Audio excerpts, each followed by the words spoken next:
Buonasera, incominciamo. Accorciamo il ritardo, insomma,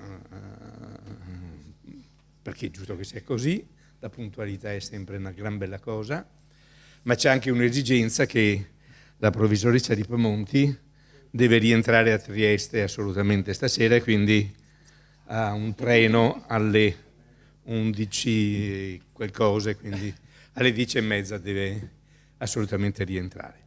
Quindi buonasera, ben ritrovati, ecco, per quelli che c'erano anche questo nostro al primo appuntamento di questo percorso che noi chiamiamo di formazione politica.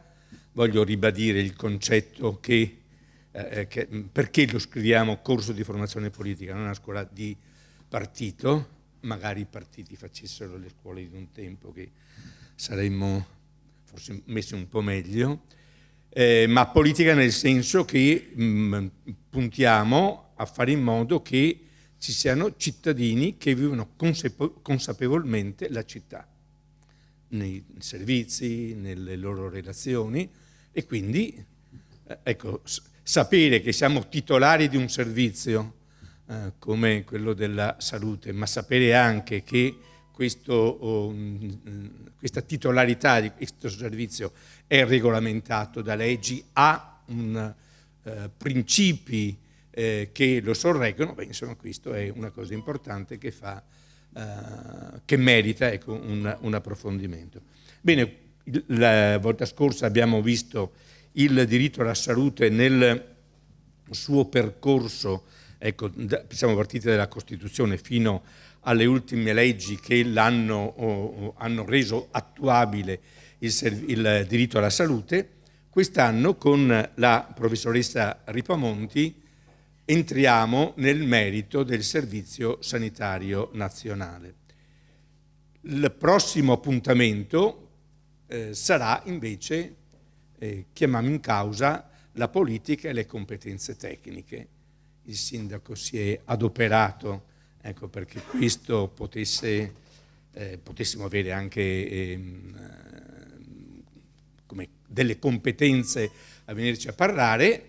Quindi il sindaco, che pensava di risparmiare il saluto d'inizio, invece no, una volta scorsa era assente, ma ha presentato la giustificazione come fanno tutti i bravi alunni. Quindi sindaco, il saluto che non ci hai fatto l'altra volta lo fai stasera, e così anticipi anche la chiusura, ecco, di questo corso. Prego, sindaco.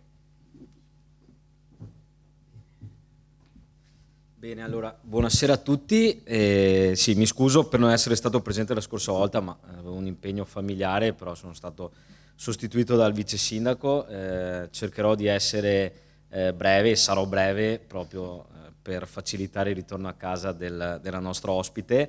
Mi fa piacere vedere che l'iniziativa del corso di formazione politica che abbiamo iniziato lo scorso anno comincia a ingranare, quindi vedo una buona partecipazione, come lo scorso anno abbastanza variegata, e la cosa fa piacere perché comunque cerca di portare un contributo a quel obiettivo comune che abbiamo, che è quello di cercare di alzare un po' il livello di discussione di questa città, che è una città grande e una grande città, ma che probabilmente deve maturare un po' di più la capacità di fare riflessione anche pubblica, e di avere dei momenti anche per cercare di dialogare e di sviluppare in maniera un po' più approfondita alcuni temi, in un'epoca in cui invece diciamo, c'è più la velocità dei ragionamenti e non abbiamo tempi lunghi per poterci appunto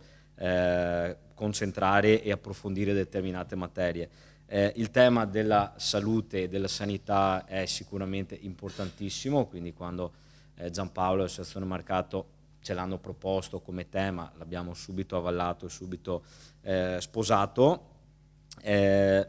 Io prima di venire qui mi sono dato un occhio alla nostra Costituzione. Io, quando ho l'occasione di parlare con gli studenti, con i più giovani, cerco sempre di mettere in mezzo la Costituzione, perché penso sia effettivamente la nostra una Costituzione molto avanzata, e se pensiamo che è stata scritta in tempi in cui molte delle esigenze e dei diritti moderni non erano forse neanche immaginabili, vediamo ancora di più, ci accorgiamo ancora di più di quanto fosse illuminata quel testo.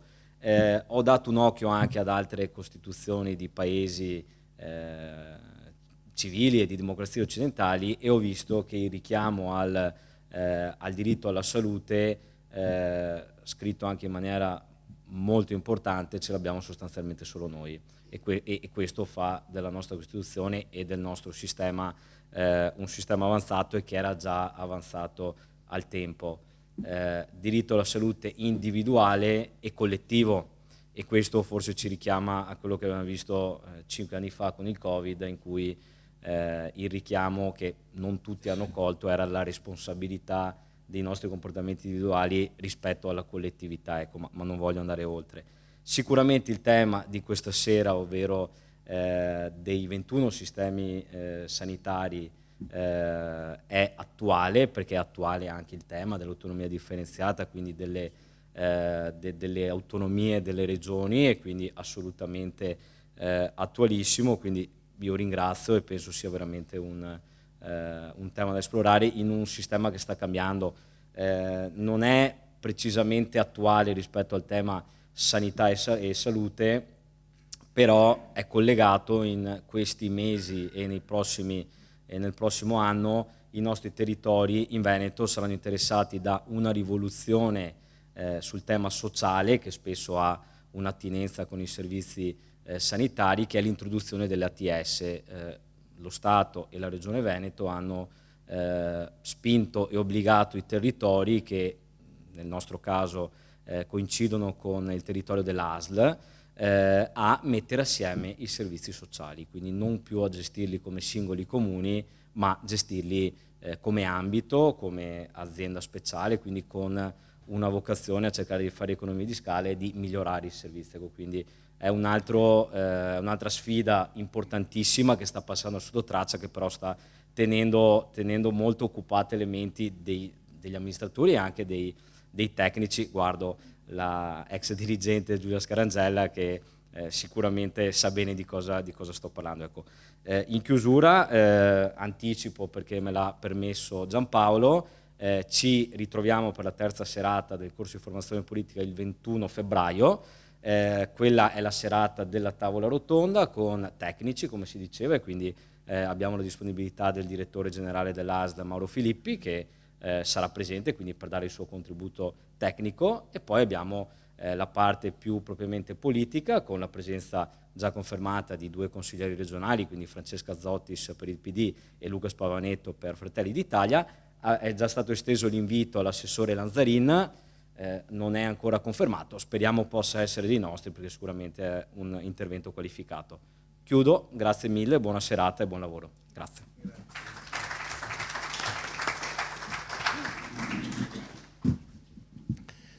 Io le do la parola perché molti che sono qui presenti già la conoscono, l'hanno apprezzata l'anno scorso quando ha parlato, ecco, dell'impianto istituzionale in rapporto proprio anche al territorio, e quindi siamo incuriositi a sentire i 21 sistemi sanitari regionali, in particolare il nostro del Veneto. Prego. Allora, io ovviamente ringrazio voi per avermi invitata e voi per essere qui. Qualcuno era già qui magari l'anno scorso, quindi ci siamo conosciuti. Per chi non mi conoscesse, io sono una ricercatrice dell'Università di Trieste e lo scorso anno insegnavo a Udine, quindi l'affiliazione era diversa, quest'anno no, quest'anno mi sono spostata solo su Trieste. E vi ringrazio soprattutto perché mi avete dato l'occasione di riprendere un mio lavoro di qualche anno fa, che era proprio sui 21 sistemi sanitari regionali italiani, cioè un lavoro che io ho svolto durante il dottorato. Ovviamente stasera cercherò di riassumere e di renderlo anche un po' più accattivante rispetto alle 300 e passa pagine della tesi. Quindi è stato un po' una sfida rileggere quello che avevo scritto. È un po' una sfida anche aggiornarla, no? Rispetto a quello che è successo poi soprattutto nel post-Covid. Nella presentazione di oggi io ho pensato di partire, ahimè per voi, da una parte forse un po' più noiosa, che è la storia, cioè come nascono effettivamente questi sistemi sanitari regionali. Cercherò di essere breve, ma non ve lo prometto in realtà. E vi mostrerò poi alcuni dati, cioè dobbiamo porci la domanda sul perché ha senso, no, parlare di sistemi sanitari regionali, perché stasera siamo qui e perché questo è il titolo dell'intervento. Passiamo poi in terza battuta, se ce la facciamo, a guardare un po' come noi accademici, a cui piace tanto creare dei modelli, abbiamo creato una modellistica, più modellistica in realtà, per studiare i sistemi sanitari regionali italiani, e poi vi darò, diciamo, alcune suggestioni più che altro su quello che è il sistema sanitario del Veneto. Riprendendo un po' quello che si diceva prima, quello che spero di riuscire a passarvi è darvi degli strumenti per poter ragionare un po' criticamente rispetto a quella che è l'offerta dei servizi e come è costruito il vostro sistema sanitario, anche alla luce di quello appunto che evidentemente avverrà prossimamente. Quindi ecco, se riuscirò a darvi questi strumenti, per me insomma sarà un grandissimo risultato di questa serata. Quindi partiamo un po' con dei cenni storici. So che la scorsa volta già il professore che mi ha preceduta vi ha raccontato qualcosina. La chiave di lettura che io vi do è un po' diversa, perché appunto non è quella di un giurista, non è quella di una giurista, è quella di una aspirante quantomeno politologa. Quindi noi leggiamo la storia cercando di guardare un po' a quelle che sono le trasformazioni, gli elementi, no, che vanno a intervenire e a influenzare sui processi. E quindi è quello che ora cerco di fare, cercando di essere il più breve possibile, ve lo prometto, perché mi rendo conto che riascoltare di nuovo la storia del sistema sanitario di venerdì sera, insomma, potrebbe essere un po' pesante. Partiamo quindi con quelle che secondo me sono 4 fasi del nostro sistema sanitario nazionale. 4 fasi perché? Perché abbiamo una prima fase, che è quella fondamentalmente degli anni '80, in cui c'è stato un decentramento lieve, possiamo dire, cioè la prima regionalizzazione e la creazione del Servizio Sanitario Nazionale nel '78. Una seconda fase che invece è quella del decentramento forte, che coincide con il regionalismo. Cosa significa regionalismo? Significa che le regioni, per chi c'era lo scorso anno, diventano degli attori politici, quindi non sono più soltanto delle amministrazioni, ma sono un attore politico. Terza fase, dal 2008 al 2013, ricorderete queste date, penso molto bene, è la fase della crisi economica. Durante la crisi economica si è sperimentato in effetti un riaccentramento dei poteri in diversi campi, compreso quello sanitario, che è un riaccentramento avvenuto, si dice de facto, cioè non c'è stata nessuna norma, no, che ha cambiato il modo, o quantomeno pesantemente, il modo in cui funziona il nostro sistema sanitario, ma i poteri in campo sanitario sono stati in qualche modo un po' ripresi nelle mani dello Stato centrale. E poi l'ultima fase, che è quella che stiamo vivendo, che è una fase molto particolare, anche perché nel mezzo c'è stata una pandemia, per non farci mancare nulla, che è una fase delle spinte contrastanti. Quindi da una parte lo vedremo lo Stato che continua a voler riprendere il controllo della sanità, dall'altra parte le regioni che, lo sappiamo bene perché siamo in una regione che ha chiesto già da tempo maggiore autonomia anche in campo sanitario, che appunto vogliono maggiore autonomia nel gestire, nel creare le politiche sanitarie per i territori. Quindi, prima fase, fase del decentramento lieve. L'Italia è un caso molto interessante per tantissimi motivi. Se ci riferiamo soltanto alla sanità, e anzi al diritto alla salute, l'Italia è un caso interessante perché ha sperimentato tutti i modelli di tutela della salute.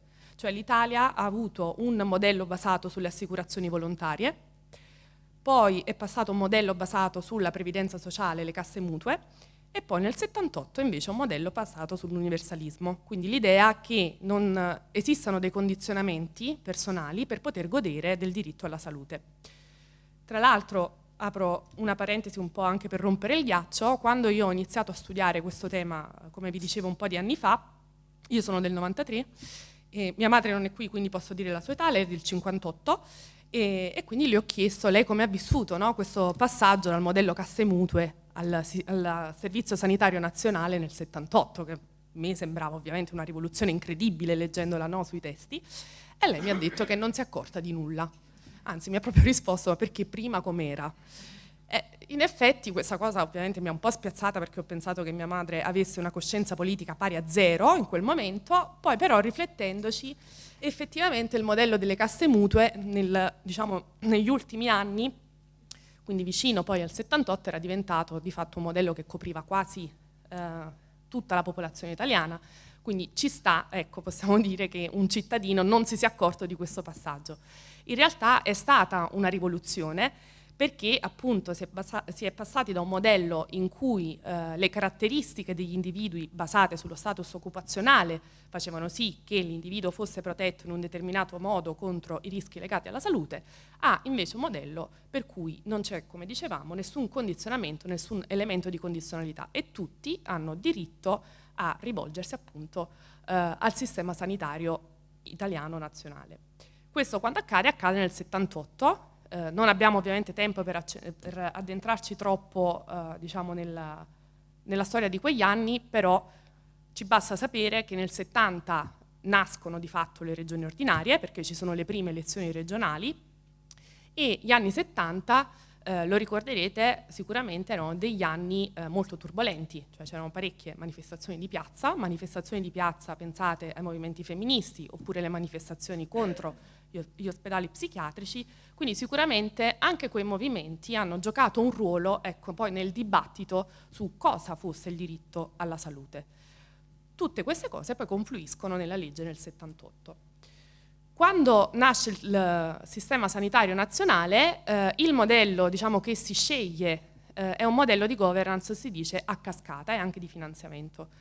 Questo perché? Perché le regioni fondamentalmente erano anche nate da veramente poco, quindi effettivamente non erano degli apparati amministrativi così robusti forse da poter gestire fin da subito una sfera del vivere così importante come la salute. Al di là di questo, cosa significa a cascata? Significa che lo Stato centrale di fatto appunto prendeva le decisioni su quali fossero i servizi, le misure e anche quale fosse l'ammontare poi di risorse da destinare per questi servizi. Tutto questo veniva passato alle regioni che poi passavano, diciamo, tutte queste informazioni e le risorse a quelle che si chiamavano USL. È un modello che ha creato fin da subito problemi, ovviamente una grande rivoluzione presenta anche degli aggiustamenti necessari a un certo punto. Questo perché diciamo, il problema più grande dei primi anni del sistema sanitario che viviamo durante tutti gli anni '80 è una deresponsabilizzazione alla fine sia delle regioni che delle USL e degli enti locali. Perché deresponsabilizzazione? Perché il fatto che il modello fosse a cascata permetteva appunto loro di non essere responsabili rispetto alle decisioni e anche all'uso delle risorse. Per cui fin da subito si creano degli scompensi, dei deficit da dover coprire, che doveva coprire poi lo Stato centrale, tornando indietro secondo lo stesso flusso. Un altro problema è che la legge 833 prevedeva già che lo Stato centrale si dotasse di un piano sanitario nazionale che vi anticipo è stato per la prima volta approvato nel 94, quindi insomma con un po' di ritardo. Vedremo che i ritardi nella sanità insomma, sono abbastanza frequenti. Quindi in questo modello possiamo dire che le regioni non svolgevano un ruolo, diciamo, particolarmente significativo, mettiamola così. Ciò nonostante sono comunque in alcuni casi, in alcuni territori, riuscite a crearsi uno spazio, come sempre accade, sfruttando quelle che noi chiamiamo zone grigie, cioè una legislazione assente o comunque un po' nebulosa. È il caso per esempio, già precedente in realtà alla legge del 78, di alcune regioni che creano, diciamo in via un po' embrionale, quelli che poi saranno i consultori familiari. I consultori familiari nascono come sperimentazione, come vero e proprio laboratorio in alcune regioni e poi nel 75 lo Stato centrale, nel fare la legge sui consultori, si ispirerà proprio a quelle esperienze. Altre regioni, e qui vi ho riportato Emilia Romagna e Piemonte, vedrete le sigle ovviamente da qui in poi, in mancanza di quel piano sanitario nazionale si dotano di piani sanitari regionali. Quindi è vero che le regioni non hanno delle responsabilità durante gli anni '80, ma è anche vero che in alcune regioni inizia a muoversi qualcosa, proprio anche per la voglia probabilmente di diventare degli attori, no? sulla scena politica italiana e non un semplice snodo amministrativo. Tra l'altro un'altra, diciamo, funzione importante, questa sì lasciata alla gestione delle regioni, è proprio il disegno delle USL. E in questo modo ci sono regioni come ad esempio il Trentino Alto Adige che prevedono, diciamo, un numero di USL che copriva un bacino di utenza attorno a 40.000 cittadini. Ci sono altre regioni come lo stesso Veneto che prevedono invece un bacino di utenza molto più alto per le USL, per ogni singola USL in media, cioè 140.000 cittadini. Quindi in questo modo iniziano le regioni già a diciamo, creare quella che sarà poi una conformazione che vedremo si consoliderà durante invece gli anni 90, a creare il proprio sistema sanitario regionale. Quindi decentramento forte.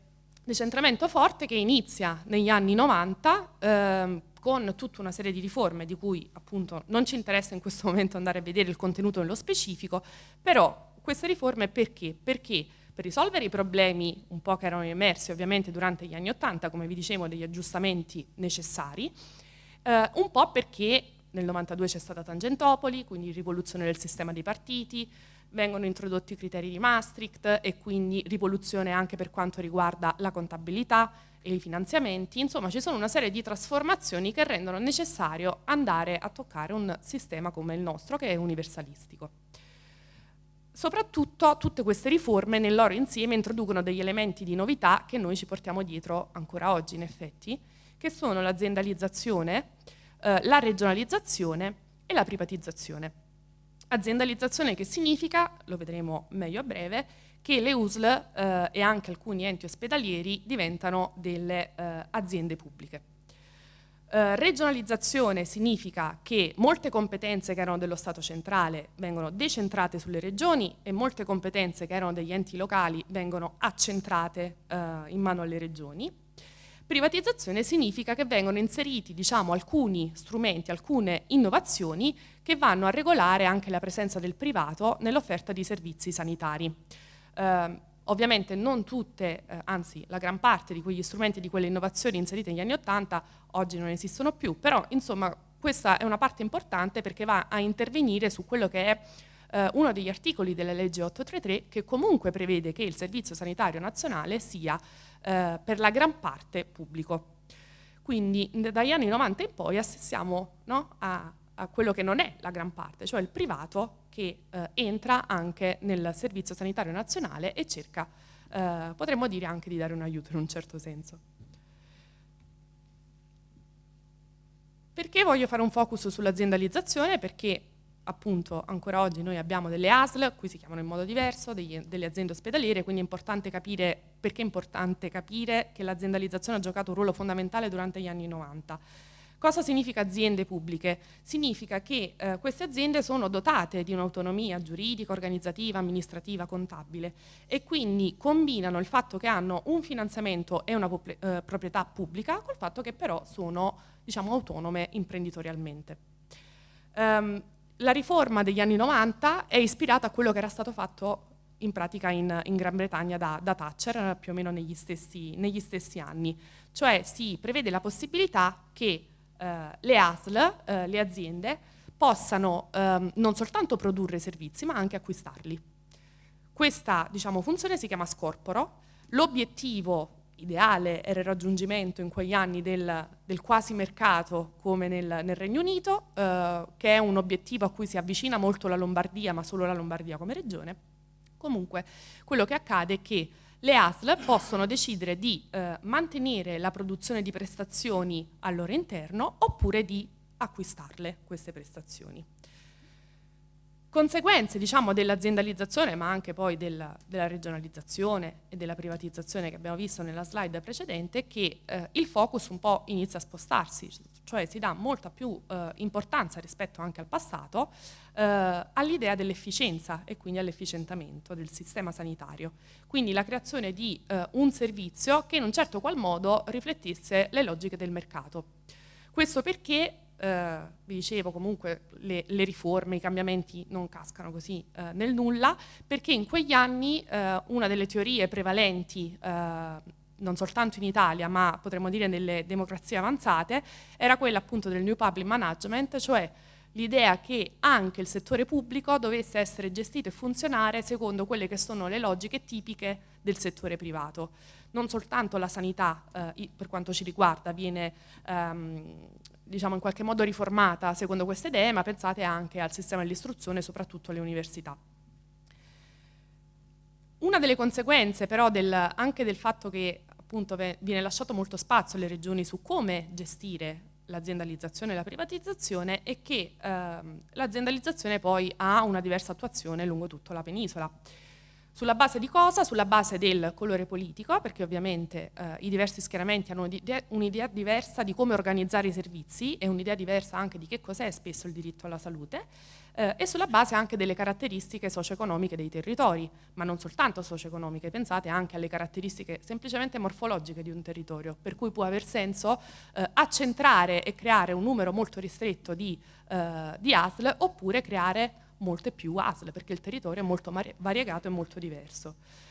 Come vi dicevo, la Lombardia è comunque l'unica regione in realtà che si avvicina molto a quell'idea di quasi mercato, e quindi che cosa fa? Nel 97 si dota di una legge regionale per cui gran parte dei suoi presidi ospedalieri vengono scorporati e quindi diventano delle aziende ospedaliere.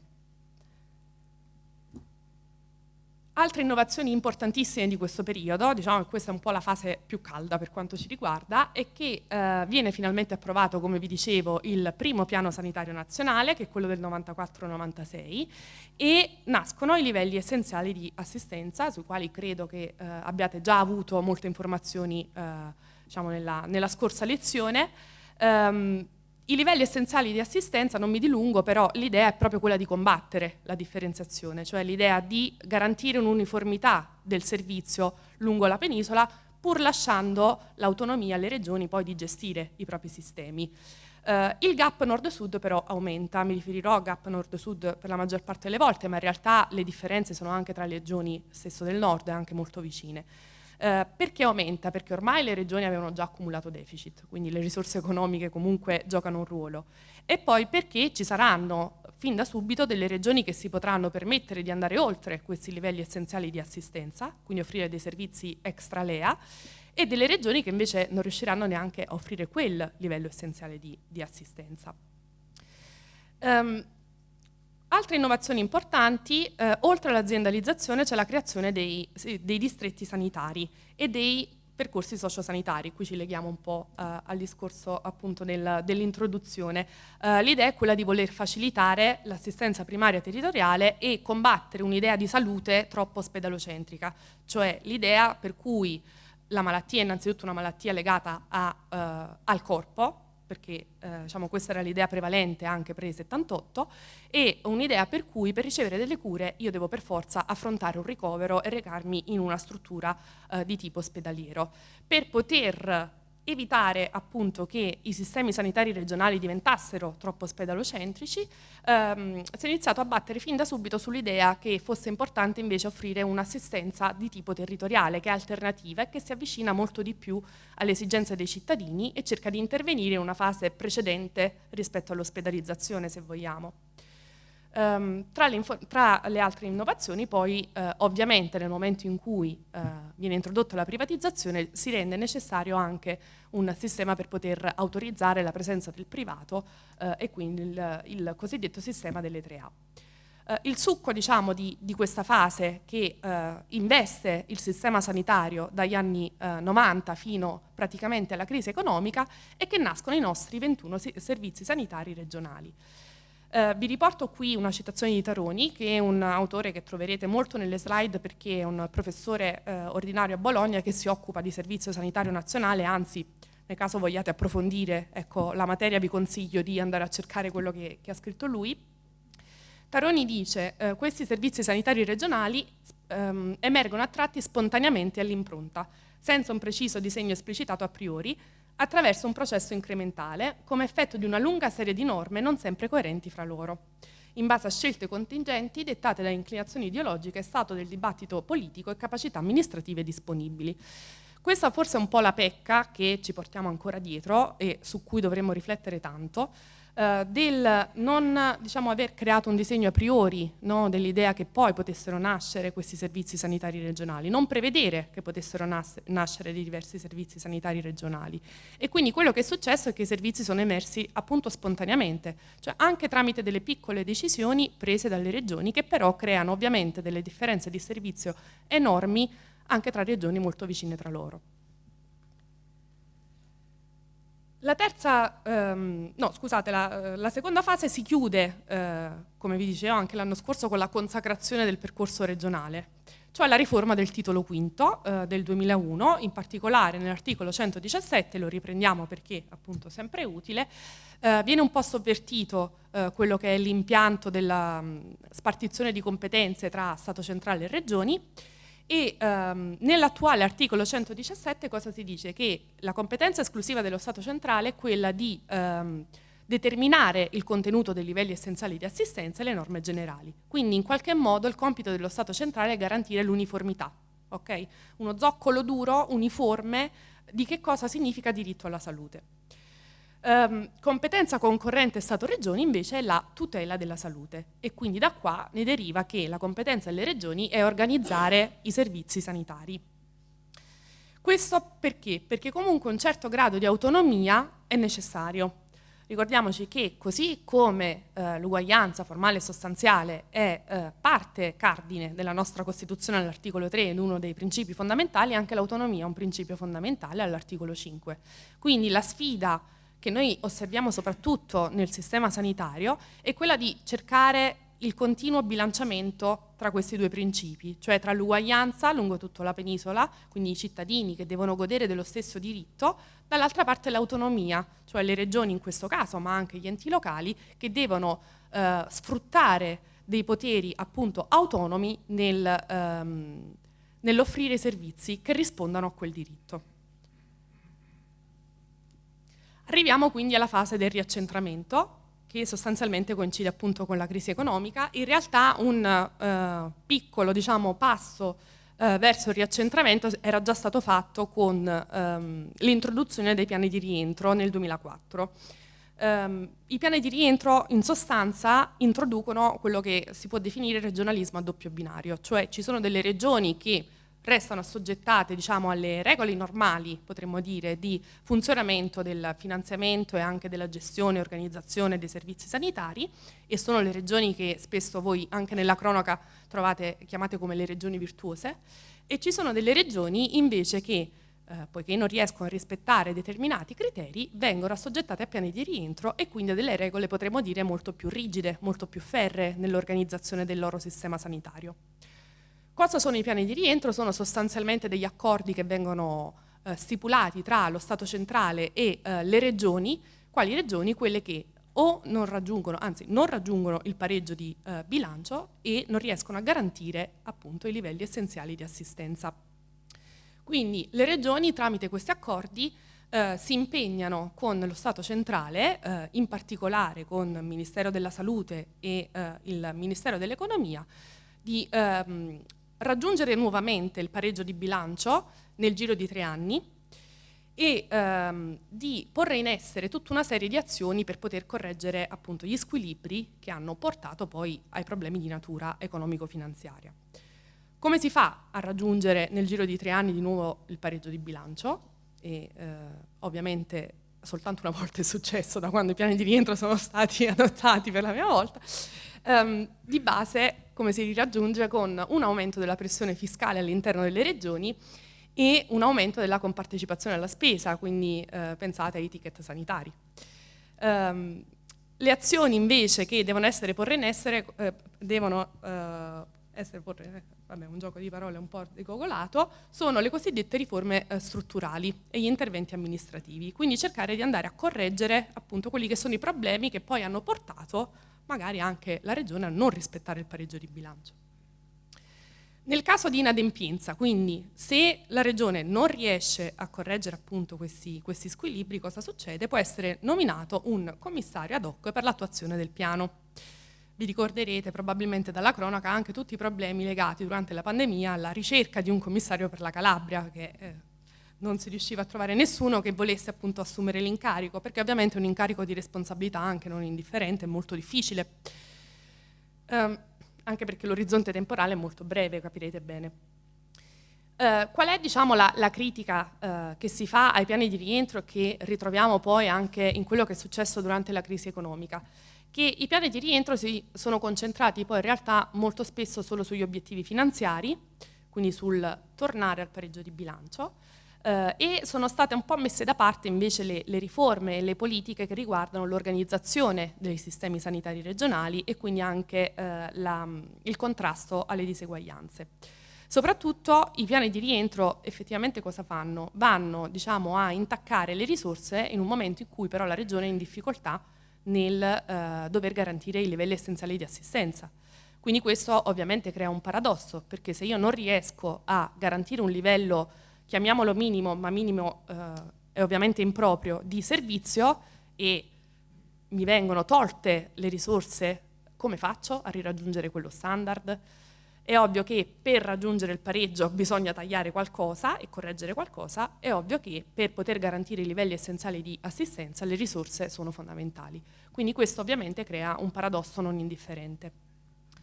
Tant'è vero che, come vi dicevo, solo una regione è riuscita nei 3 anni, la Liguria, che è stata sottoposta a piano di rientro nel 2007, è riuscita, diciamo, a rispettare gli impegni presi.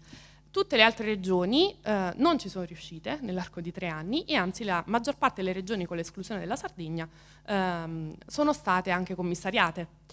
Questo per far capire appunto che ovviamente stiamo parlando di un settore che è molto difficile da gestire in tempi normali, figurarsi in tempi di scarsità di risorse. Perché scarsità di risorse? Perché poi nel momento in cui vengono introdotti i piani di rientro scoppia anche la crisi economica. Quindi le regioni in piani di rientro tra l'altro si ritrovano a dover rispettare gli impegni presi, ma in una situazione comunque economicamente per tutti, anche per le regioni cosiddette virtuose, molto difficile.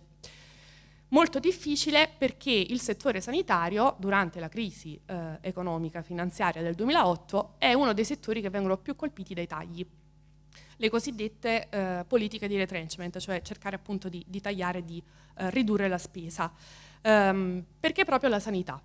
Ovviamente non solo la sanità è stata colpita, ma perché è, diciamo, più facile, mettiamola così, tagliare le risorse quando stiamo parlando di un sistema universalistico e un sistema basato sui servizi, come appunto il nostro sistema sanitario.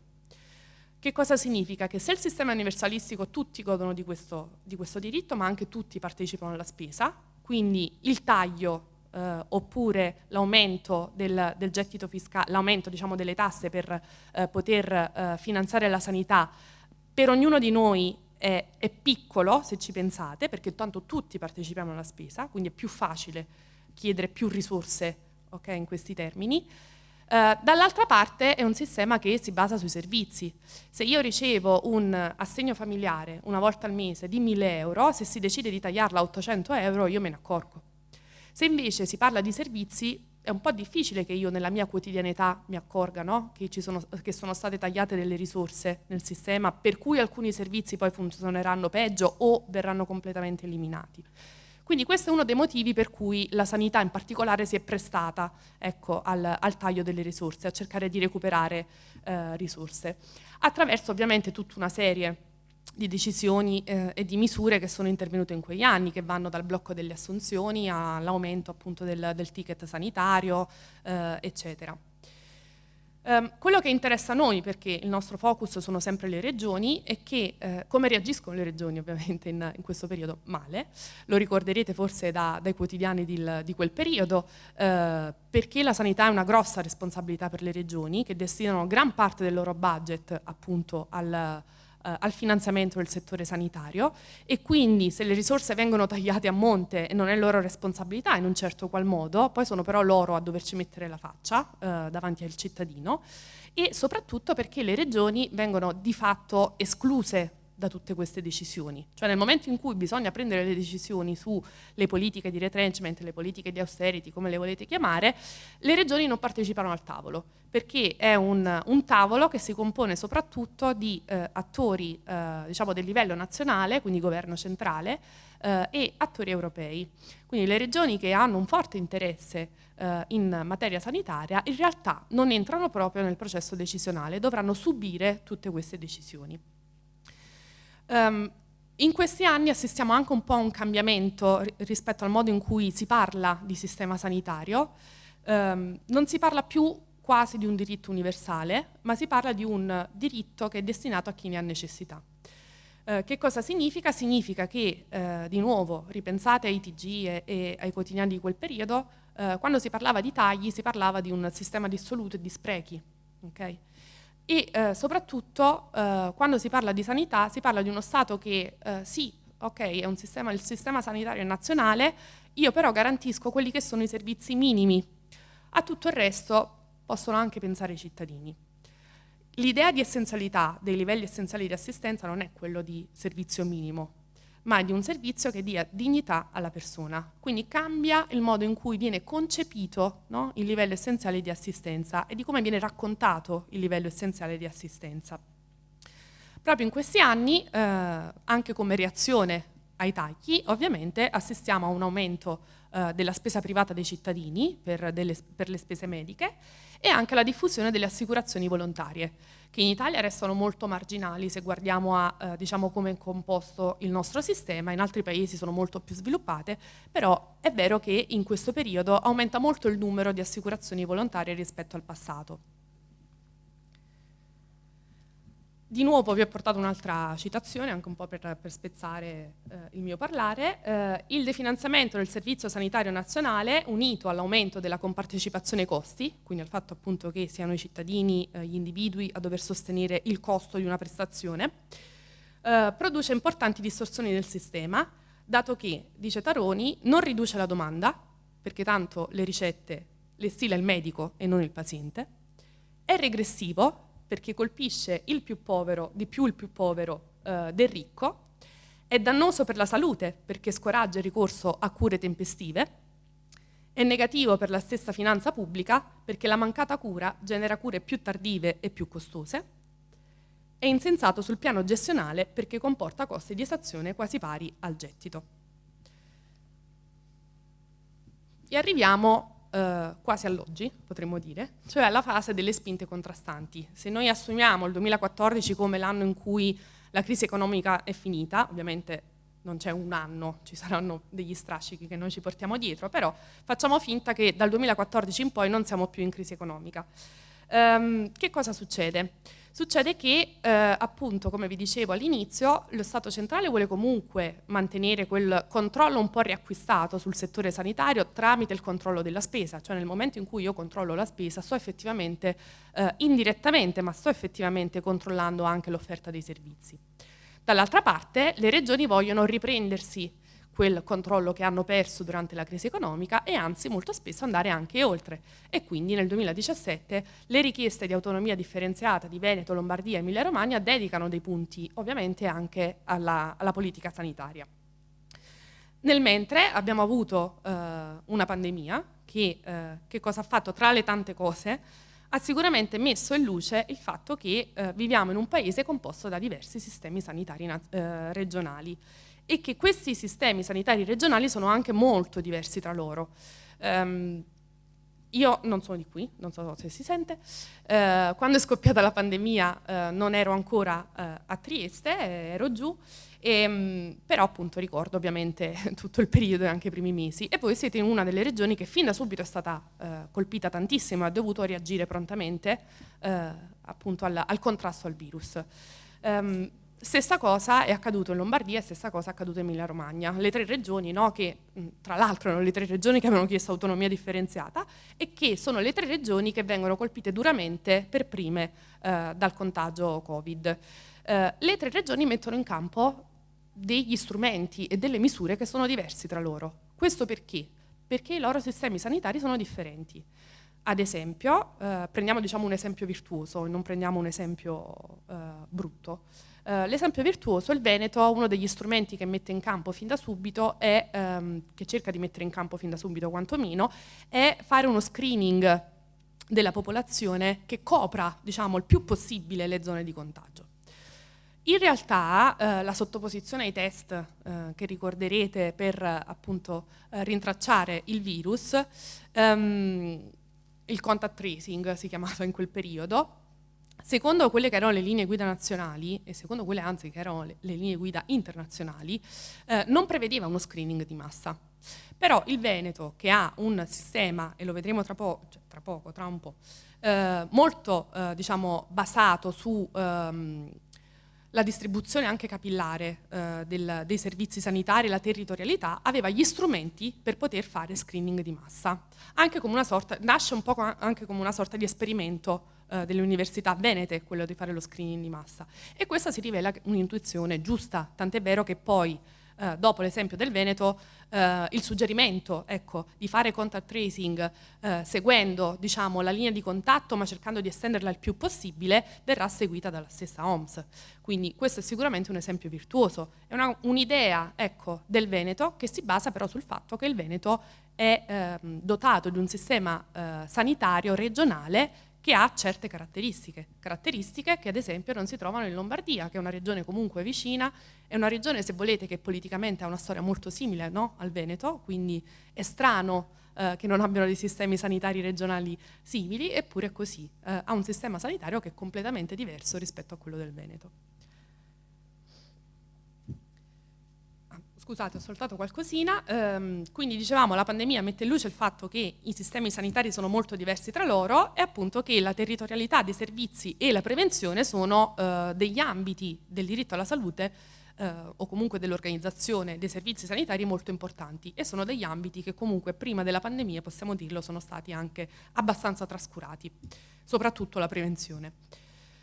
Tra l'altro nelle richieste di maggiore autonomia, e forse anche qui le 3 regioni avevano ragione ancora prima che scoppiasse la pandemia, ritrovavamo la richiesta da parte delle 3 regioni di poter gestire con più autonomia l'assunzione del personale medico. Durante la pandemia abbiamo visto che quella è stata una necessità, tant'è vero che si è derogato, no, al fatto che fosse lo Stato centrale competente per le assunzioni e c'è stato un po' più di autonomia nel gestire il personale sanitario e il personale medico.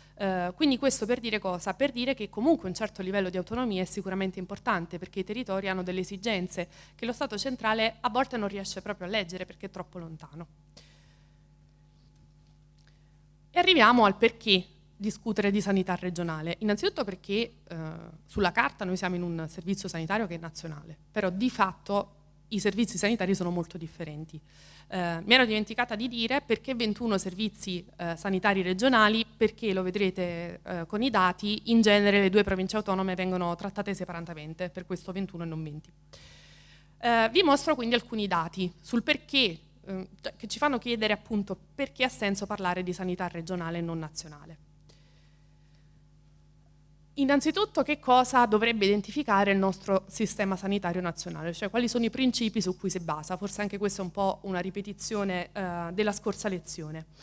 Il principio di universalità, cioè la visione di salute come bene collettivo e quindi garantire le prestazioni sanitarie a tutta la popolazione con un'organizzazione capillare delle strutture nel territorio. Il principio di uguaglianza che proibisce di operare distinzioni nell'accedere alle prestazioni, il principio di equità che applica la parità di accesso in rapporto ai bisogni di salute e poi ci sono ovviamente tutta una serie di principi organizzativi che regolano anche l'organizzazione appunto del servizio lungo la penisola, cioè la centralità della persona, la responsabilità pubblica nella tutela del diritto alla salute, la leale collaborazione tra i livelli di governo che qualche volta, insomma, questo è un punto critico che qualche volta manca, valorizzazione dei lavoratori, quindi anche del personale medico, eccetera. Quindi un po' di dati, anche un po' per spezzare questa parte super teorica. Vi mostro dei dati che a me fanno un po' impressione, vi dico la verità. Questo è un grafico dell'indagine BES, cioè sul benessere, dell'Istat 2023, quindi sono gli ultimi dati, sono tutti dati che potete trovare sulla pagina dell'Istat, quindi se siete appassionati di statistica fate pure, e ci riporta gli anni, diciamo la speranza di vita in buona salute alla nascita nel 2023 in anni, cioè nel momento in cui noi nasciamo nelle regioni è una proiezione su quanti anni vivremo in buona salute. Le regioni in cui si vive di più in buona salute sono le 2 province autonome, cioè Bolzano e Trento, in cui la speranza di vita in buona salute a Bolzano, che è il massimo, è di 66 anni e mezzo, Trento 64 anni, Veneto 62 anni, quindi ora ognuno faccia le sue considerazioni. In Italia la media è di 59 anni, cioè in media in Italia noi viviamo in buona salute, quindi senza patologie e malattie croniche, per 59 anni. Le regioni in cui si vive meno anni in buona salute sono il Molise 54 anni e la Basilicata 52 anni, cioè tra la regione in cui si vive più anni in buona salute e quella in cui si vive meno anni in buona salute, ce ne passano 14 anni, che è, direi, tantino. Questo è il tasso di mortalità infantile, che è un dato ovviamente bruttissimo.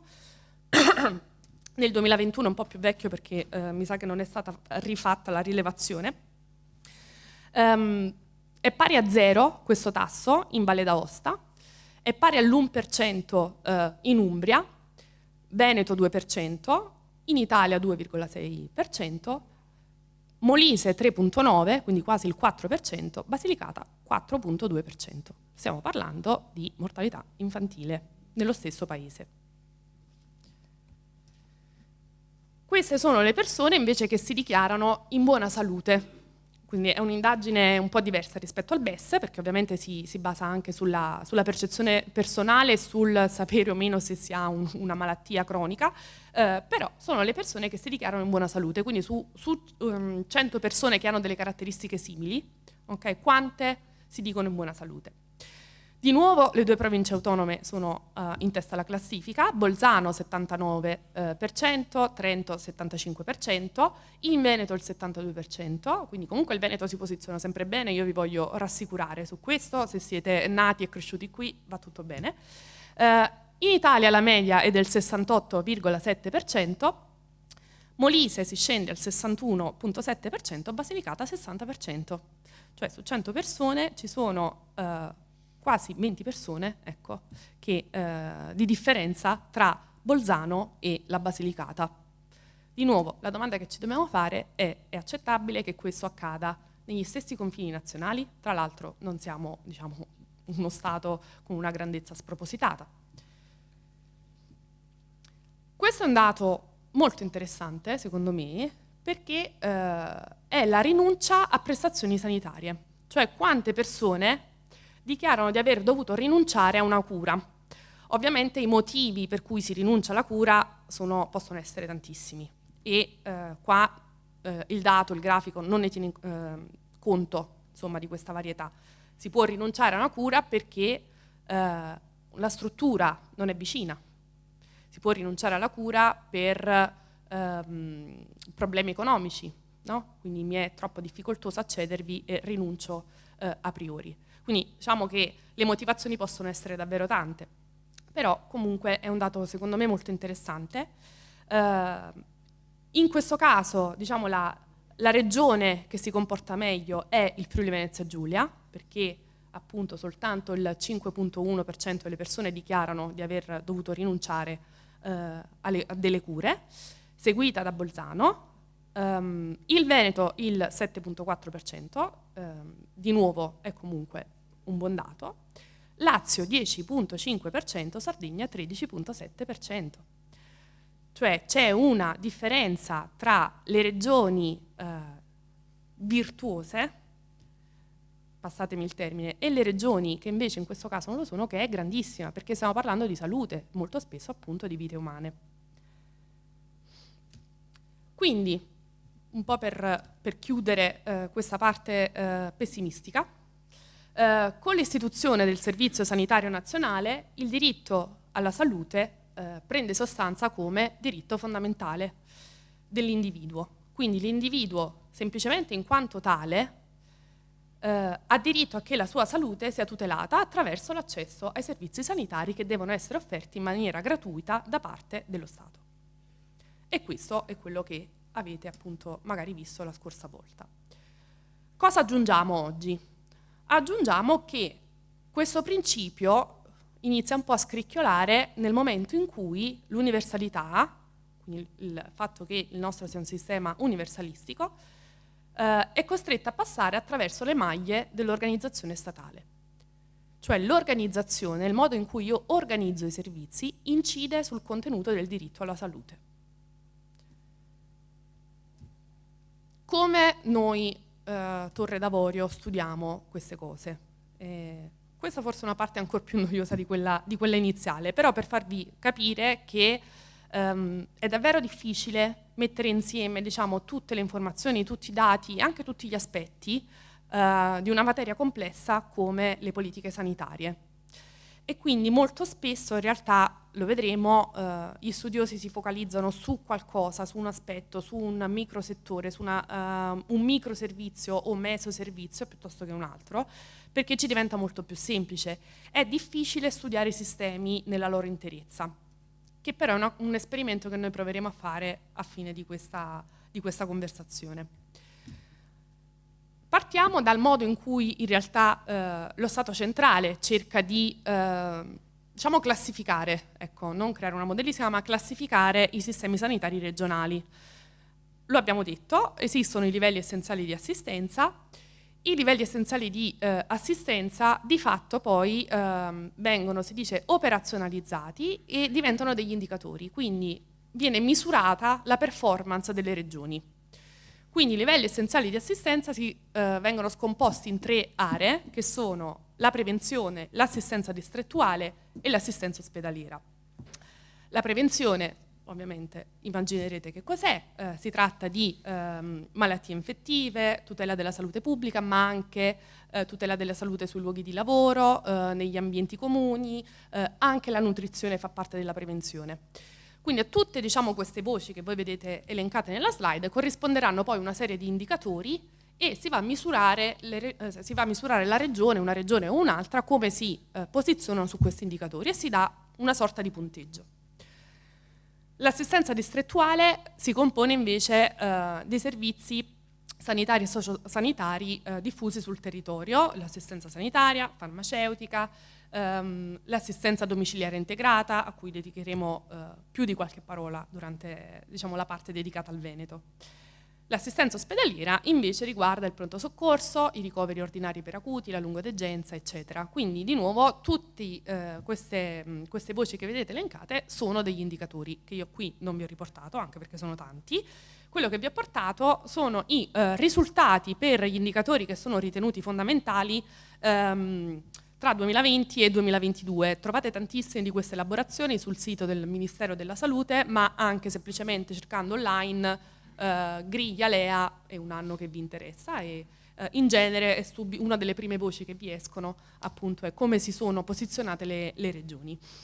Se guardate soltanto, i colori non si vedono, va bene, se guardate soltanto le prime 3 colonne, si parla di 2022, quindi l'ultima, diciamo, rilevazione che noi abbiamo. In genere i dati sanitari sono sempre di 2 anni precedenti.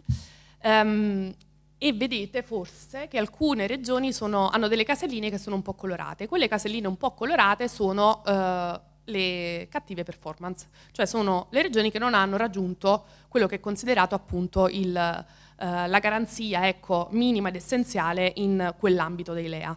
Quindi vedete, guardiamo prima giù al sud, che Abruzzo e Molise ad esempio non hanno raggiunto requisiti minimi per quanto riguarda la prevenzione. Altre regioni del sud e le isole non hanno raggiunto requisiti minimi per prevenzione e l'area distrettuale.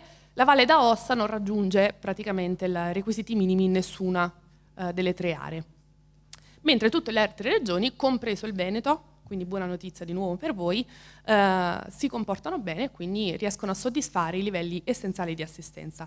Tra l'altro il Veneto, mi dispiace che non si veda molto bene, però ovviamente dato che le regioni sono tante, purtroppo le tabelle saranno tutte così, il Veneto va ben oltre, potremmo dire, la semplice garanzia dei livelli essenziali di assistenza, perché in tutte e 3 le aree si avvicina quasi al 100.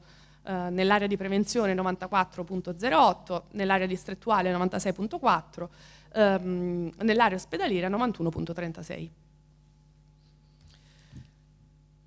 Però quelli sono numeri, quindi i numeri ci dicono se una regione si comporta bene o male, ma non ci dicono come offre i servizi. Quello che ci interessa oggi è l'organizzazione dei servizi e quindi poi le differenze tra le regioni effettivamente quali sono. Un modo per classificare, diciamo, i sistemi sanitari regionali, e questa è una classificazione sempre di appunto Taroni, che si rifà a un autore precedente, France, è per il ruolo delle ASL, cioè effettivamente le ASL che cosa fanno. Andando a vedere le ASL nelle diverse regioni come si comportano, secondo quello schema, no, che avevamo visto ormai molte slide fa, cioè producono loro stessi i servizi oppure acquistano i servizi fuori, creo 3 modelli differenti e vedo le regioni, diciamo, in quale gruppo si vanno a collocare. Quindi secondo Taroni esisterebbero 3 modelli in Italia, in questo caso di ASL potremmo dire, soltanto di ASL, che è il modello del terzo pagante, che è utilizzato soprattutto al sud, per cui le ASL remunerano ex post i provider, cioè chi offre le prestazioni. Il modello ASL sponsor, che invece è tipico della Lombardia degli anni 90, vi ricordate, vi ho detto è quella che più tra tutti ha scorporato, e quindi in questo caso la Lombardia effettivamente è quella che più tra tutte ha seguito questo scorporo delle funzioni, soprattutto ospedaliere, andandole poi ad acquistare dalle aziende ospedaliere, e il modello della ASL programmatrice, che è quello di cui l'Emilia Romagna, diciamo, è il caso più esemplificativo, in cui l'ASL trattiene le funzioni di programmazione e produzione dei servizi sanitari. Ovviamente sono idealtipi, quindi non è che in Emilia Romagna la produzione completa dei servizi è nelle mani delle ASL, però per la maggior parte la produzione resta, diciamo, sotto l'ASL e nel pubblico. Salto un poco perché altrimenti non ce la facciamo a parlare del Veneto. Un'altra classificazione è quella che guarda invece la governance regionale della sanità, quindi come funzionano i modelli di governance nelle diverse regioni. In questo caso possiamo andare a vedere in termini proprio di posti letto quanti posti letto restano sotto l'ASL, quanti posti letto invece sono fuori dall'ASL e quindi i servizi di conseguenza vengono acquistati. Oppure possiamo guardare il rapporto pubblico-privato e quindi il finanziamento come funziona, la produzione dei servizi come funziona, è per lo più pubblica o per lo più privata, o c'è, diciamo, un bilanciamento tra le due cose. Classificazione 3, di nuovo finanziamento pubblico e privato, incrociando però il dato con la presenza di servizi territoriali ospedalieri, cioè cercare di capire se il modello propende di più per l'offerta di servizi territoriali oppure è rimasto, potremmo dire, ospedalocentrico, quello che si cercava a un certo punto un po' di combattere, quell'idea, diciamo, di sanità che si cercava di combattere soprattutto negli anni 90. E poi ovviamente ci sono dei lavori che vanno ancora più nello specifico, cioè vanno a comparare soltanto magari in questo caso l'assistenza sanitaria territoriale delle varie regioni. Diciamo, questa carrellata super veloce, mi perdonerete, poi se vi interessa ci possiamo anche tornare sopra, però è per farvi capire appunto che, come vi dicevo, è molto difficile tenere insieme tutti gli aspetti del sistema sanitario, soprattutto poi se andiamo a vedere le differenze tra tutte le regioni. E quindi in genere noi ci concentriamo su qualcosa, ci concentriamo su come funziona la governance, ci concentriamo su come funziona il finanziamento, ci concentriamo su come diciamo, performano alcuni servizi, come i servizi territoriali. Molto più difficile è guardare tutti gli aspetti insieme e quindi cercare poi di ricavare effettivamente qual è il modello di una regione e non di un'altra. Però è quello che proviamo a fare insieme. È un po' una sfida perché ovviamente, come vi dicevo, è difficile e quindi quello che io ho provato a fare è mettere insieme, diciamo, un livello in cui parleremo di strutture, quindi quante strutture ci sono qui, come funzionano, secondo quale modello funzionano, un modello invece dei servizi, quindi meso, e un modello invece micro che è dell'utenza, come va a godere, diciamo, e si usufruisce appunto di questi servizi. Però ecco, un esperimento che proviamo a fare assieme e che magari, e questa è un po' la mia speranza, vi lascerà anche qualcosa rispetto a appunto la vostra esperienza personale e come voi vedete il funzionamento dei servizi nella vostra regione. Quindi partiamo un po' a descrivere il modello della Regione Veneto, dando un po' di dati, però ragionando su questi dati. Partiamo, come vi dicevo, da un livello macro, cioè ragioniamo sulle strutture. Che strutture ci sono in Veneto? Come funzionano queste strutture? Sono distribuite. Queste sono tutte informazioni essenziali perché ci servono a comprendere quanto effettivamente i servizi siano territorializzati o meno, quindi diffusi sul territorio. Allora, partiamo dalle ASL, che sono un po' diciamo, l'unità fondamentale del nostro sistema sanitario. Qui si chiamano aziende ULS, quindi hanno una denominazione diversa. Io continuerò a chiamarle ASL perché è più semplice, perché molte regioni, diciamo, hanno adottato delle denominazioni diverse, quindi per semplicità parliamo solo di ASL. Le ASL in Veneto sono 9 a partire dal 2017. Bacino di utenza medio di un ASL in Veneto è dell'11% della popolazione regionale. Ora, da una parte è vero che il numero di ASL qui in Veneto è stato tagliato. Nel 95, quando per la prima volta si costituiscono le ASL, no? C'è il passaggio da USL ad ASL, le ASL in Veneto erano 22. Nel 2007 erano 21, poi arriviamo appunto alle 9 del 2017.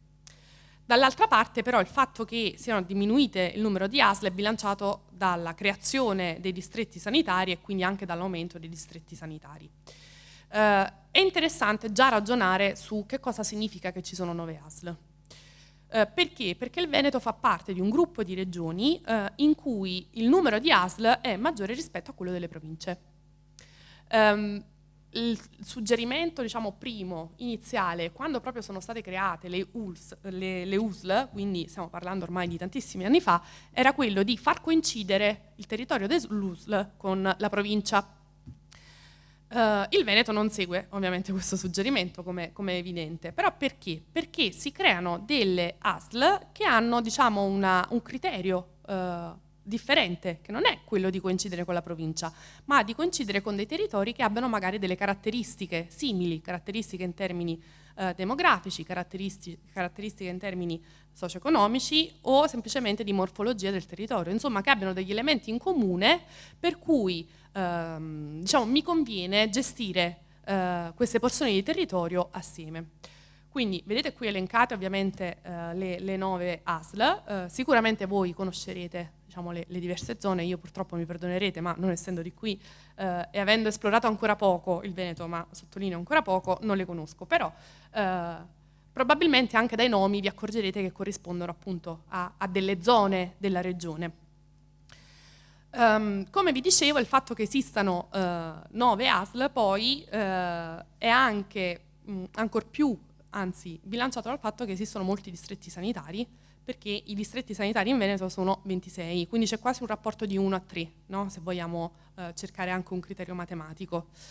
Quindi l'ASL che coincide con una porzione di territorio che non è la provincia, ma mette insieme appunto delle zone della regione secondo determinate caratteristiche, poi si compone di diversi distretti. Pensate a un modello appunto molto ramificato, e questa struttura ramificata del Veneto, che è basata sulle caratteristiche del territorio, è già un primo indizio rispetto al rilievo e all'importanza che la Regione Veneto ha deciso di dare alla territorialità dei servizi sanitari e sociosanitari. Questo perché lo dico? Perché non tutte le regioni funzionano così. Ci sono addirittura delle regioni che hanno un'unica ASL.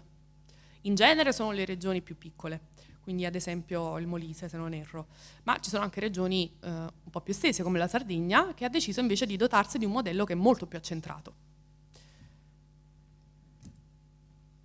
Per quanto riguarda invece i presidi ospedalieri, in Veneto abbiamo 2 aziende ospedaliere e 14 presidi e istituti ospedalieri messi, diciamo, insieme.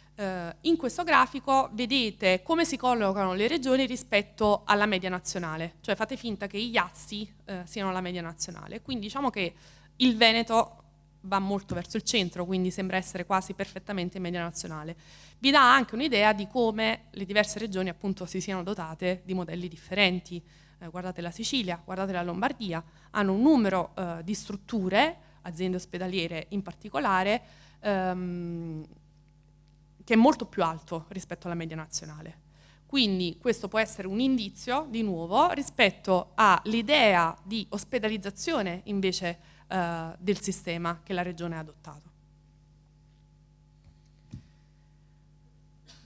Di nuovo, strutture. Perché è importante parlare di strutture? Perché quando noi abbiamo un'esigenza di cura immediata, ci serve andare in una struttura sanitaria.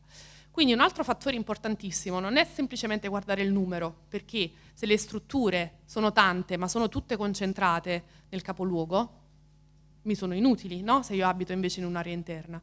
È molto importante guardare anche a come sono distribuite sul territorio, perché appunto la distribuzione mi restituisce la facilità di accesso da parte degli individui, che è un fattore essenziale per determinare il contenuto vero del diritto.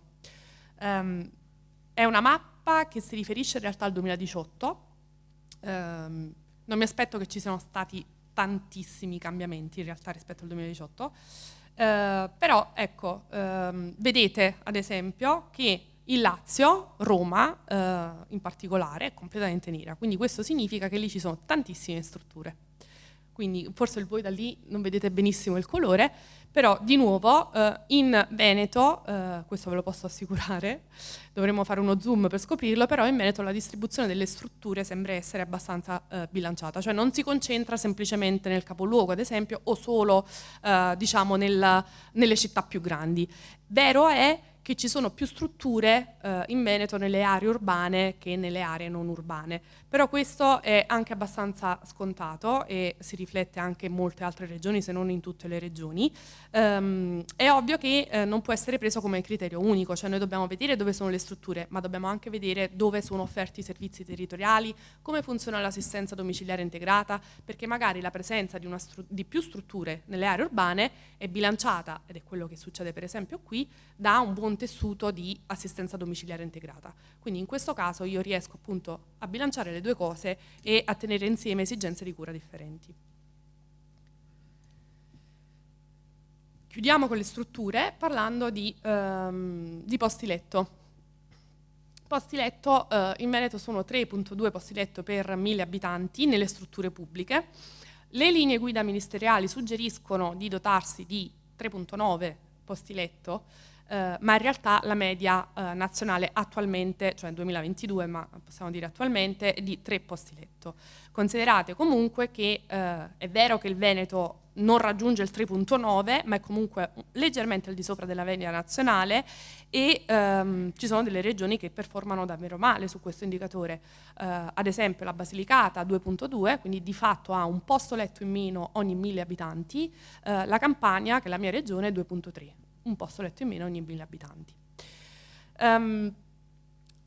Per quanto riguarda invece le strutture private accreditate, 0,3 posti letto per 1000 abitanti. La maggior parte dei posti letto di nuovo si concentra nelle strutture pubbliche e nelle aree urbane, come dicevamo, abbiamo visto le strutture sono comunque dislocate per lo più nelle aree urbane, quindi di conseguenza anche i posti letto saranno dislocati di più nelle aree urbane. È importante, forse qui un po' mi ripeto, però è importante perché ci dà l'idea di quanto le cure siano accessibili. Perché? Perché io per rivolgermi a una struttura sanitaria dovrò affrontare uno spostamento e quindi avere una buona distribuzione delle strutture significa che non dovrò spostarmi di chilometri e chilometri e quindi magari, e torniamo a uno dei grafici che avevamo visto prima, rinunciare alla cura a causa di questo spostamento.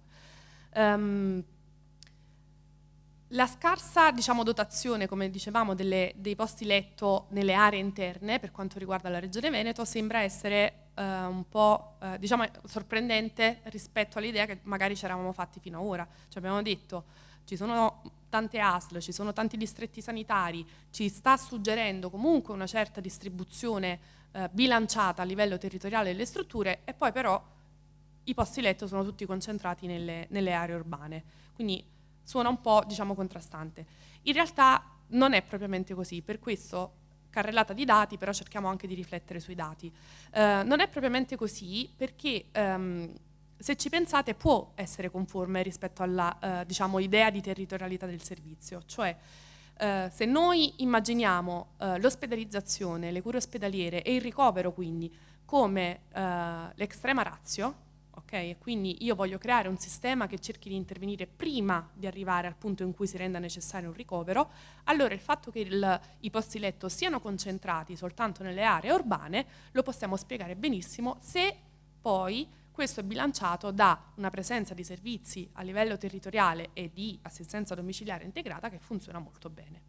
Quindi è difficile tenere assieme tutti i dati perché sono tanti e sono variegati, però prendendoli, leggendoli assieme magari riusciamo, ecco, a capire meglio come funziona un sistema. Guardando solo i posti letto ci sembrerebbe che allora ci si può curare solo nelle città. Se invece capiamo qual è l'idea che c'è dietro, allora tutto assume un senso. Se poi siamo d'accordo o meno, ovviamente questo è un parere personale. Livello che chiamiamo meso e quindi ci spostiamo un pochino, diciamo, rispetto a quello che sono effettivamente i servizi che vengono offerti nella regione. Partiamo di nuovo dalle ASL. Cosa fanno le ASL? tantissime cose, e quindi si compongono di dipartimenti differenti, no? Ogni dipartimento si occupa di qualcosa, in genere così sono organizzate tutte le strutture amministrative, si cerca un po' di andare per competenza.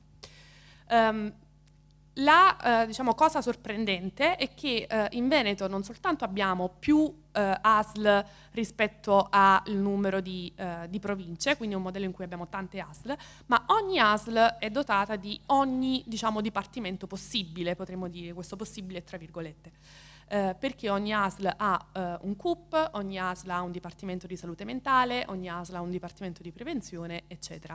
Non in tutte le regioni funziona così, ci sono alcune regioni in cui l'ASL per esempio ha soltanto il CUP, il dipartimento di prevenzione e il servizio ADI e basta, e quindi poi tutti gli altri servizi che dovrebbe offrire che fine fanno? Si cercano delle strutture alternative molto spesso private.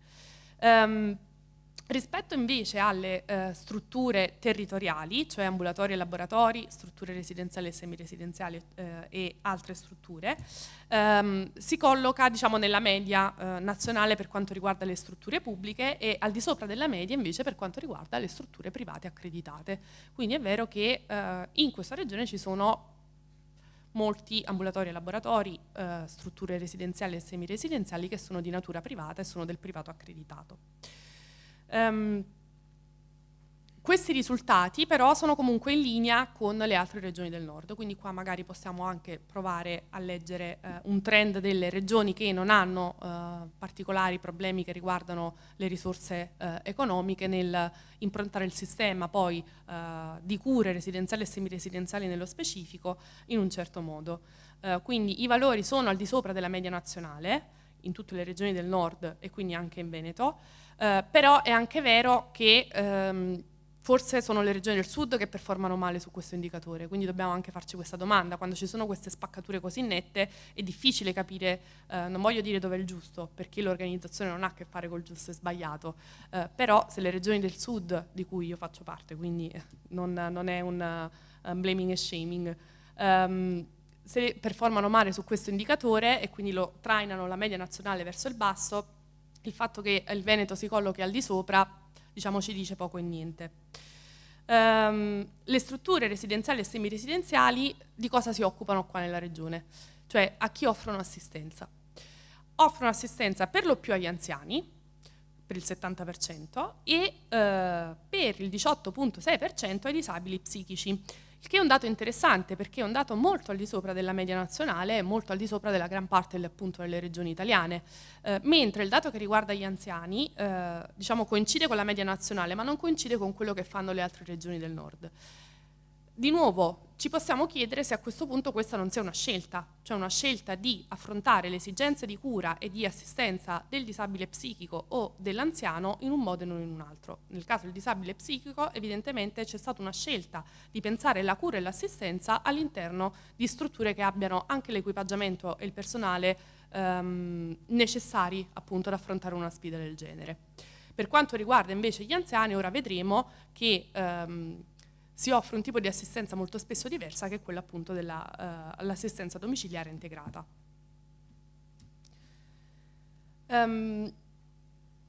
Perché ha senso fare questo discorso? Immaginate, potremmo dire un pendolo, io almeno la immagino così. Da una parte noi abbiamo l'ospedale, ok? L'ospedale, l'ospedalizzazione richiede un ricovero, quindi richiede andare in una struttura, stare lì, abbandonare il proprio luogo di vita, molto spesso anche appunto abbandonare la propria sfera familiare se il luogo si trova molto lontano e restare lì finché sarà necessario. Dall'altra parte del pendolo abbiamo l'assistenza domiciliare integrata, cioè l'assistenza domiciliare integrata funziona secondo una logica completamente diversa, che è quella di non togliere l'individuo dalla propria vita quotidiana, dalla propria sfera anche affettiva, dalla propria quotidianità, ma è quello di lasciarlo lì e offrire appunto l'assistenza secondo forme differenti.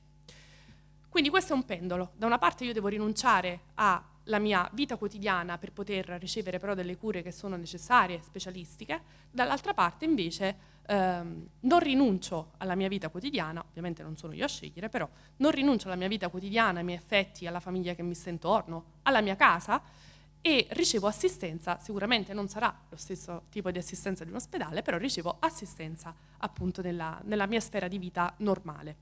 Nel mezzo probabilmente appunto possiamo trovare, se ben territorializzate, le strutture residenziali e semiresidenziali, che cercano forse un po' di combinare le due cose, no? Quindi non strappare completamente l'individuo, soprattutto nel caso della semiresidenzialità, dalla propria sfera di vita, ma d'altra parte non arrivare appunto a un ricovero ospedaliero.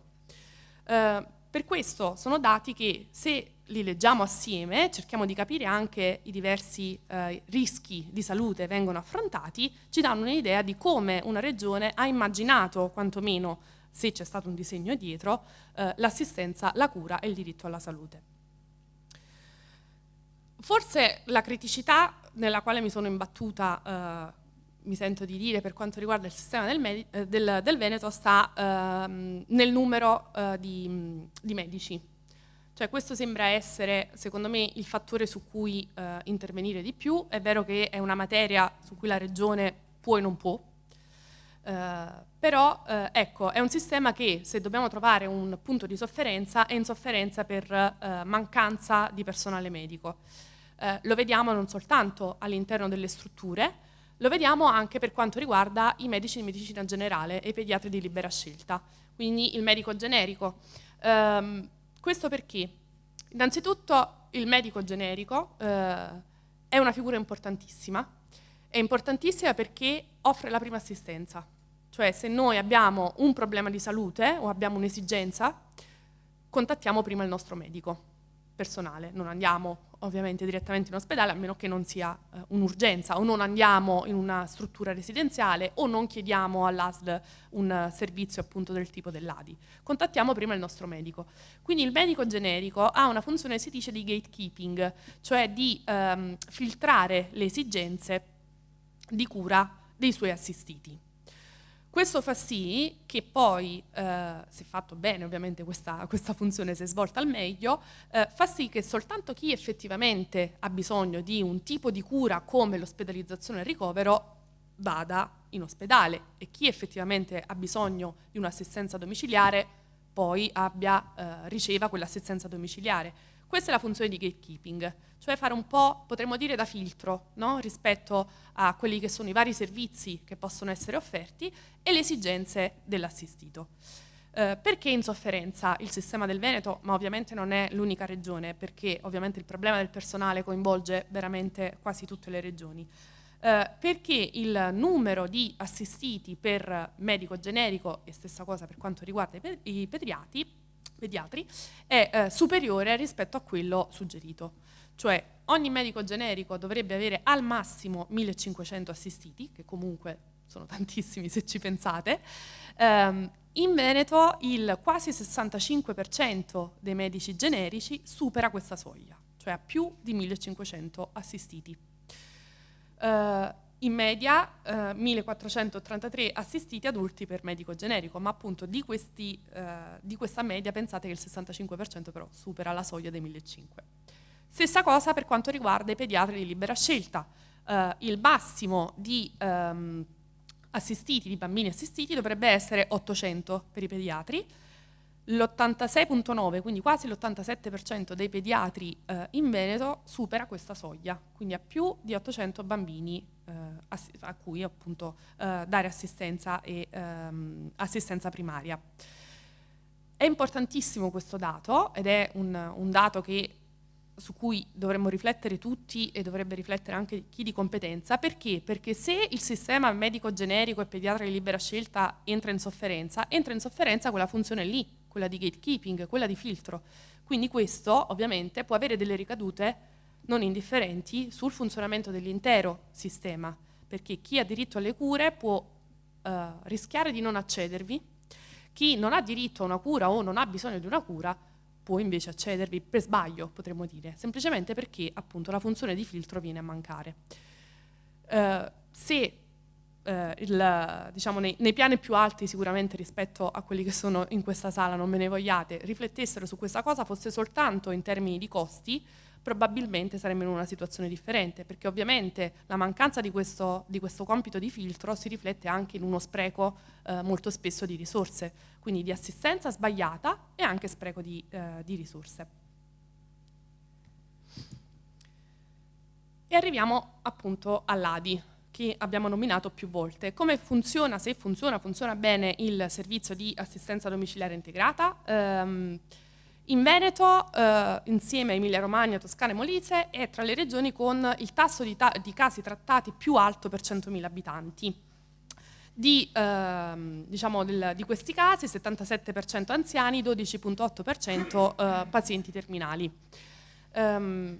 Se mettiamo insieme, come vi dicevo, no, tutti i pezzi del puzzle, che cosa scopriamo? Scopriamo che la Regione sembra aver scelto di improntare l'assistenza per, in particolare, la categoria anziani e pazienti terminali con l'ADI più che con il ricovero o con l'assistenza in strutture residenziali.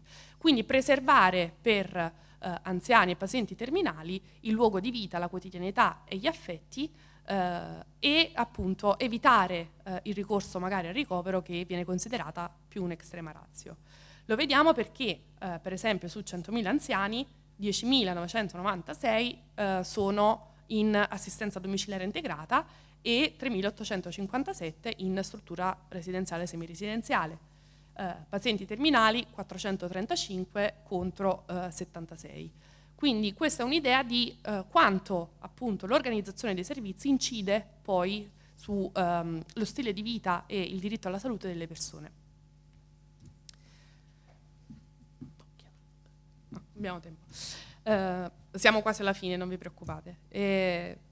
Passiamo all'ultimo step, che sono le caratteristiche che io chiamo micro, cioè andiamo ancora più nel dettaglio. Immaginate la conversazione che abbiamo avuto come un imbuto, no? Siamo partiti da un livello su strutture, come sono disseminate, dove si collocano, dove si trovano, cosa fanno, nella parte nel mezzo, e ora guardiamo a dei dati ancora più precisi, che riguardano forse più l'utenza. Cioè poi effettivamente, ma quante persone vengono ospedalizzate? Perché io magari organizzo il servizio in un determinato modo, però poi come rispondono le persone? Quali sono le esigenze di cura? Allora partiamo appunto dal tasso di ospedalizzazione. Tasso di ospedalizzazione in Veneto di 88,8 per le strutture pubbliche, che è molto più alto della media nazionale, 76,4, e 5 per le strutture private, che è molto più basso della media nazionale. I tassi di ospedalizzazione si ricollegano non solo al discorso di facevamo di come io immagino la cura, ma si ricollegano anche all'appropriatezza delle cure. Quindi, se lo leggiamo insieme a quello che abbiamo detto su i medici di medicina generale, i pediatri libera scelta, quindi il medico generico, il dato potrebbe assumere un senso. Forse è un segnale appunto di quel sistema filtro che è entrato un poco in crisi. Per quanto riguarda invece i tempi di cura, le dimissioni ospedaliere in Veneto, e questo secondo me è un segnale di buona tenuta dei servizi territoriali, dimissioni ospedaliere sono molto spesso seguite da un'assistenza domiciliare integrata o non integrata o trasferimento in altre strutture. Quindi potremmo dire che l'assistenza e le cure a una persona che ha avuto un ricovero non finiscono lì, cioè c'è un seguito. È un dato che riguarda appunto quasi la metà delle persone che ricevono un ricovero qui in Veneto.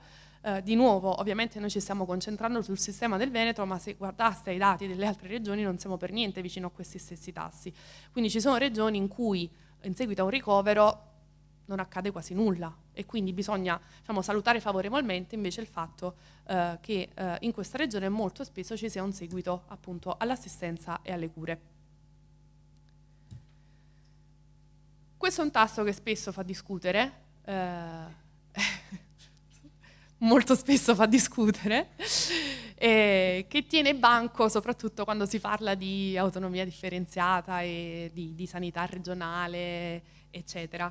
Cioè la migrazione ospedaliera, il fatto che le persone si spostino lungo la penisola per ricevere le cure.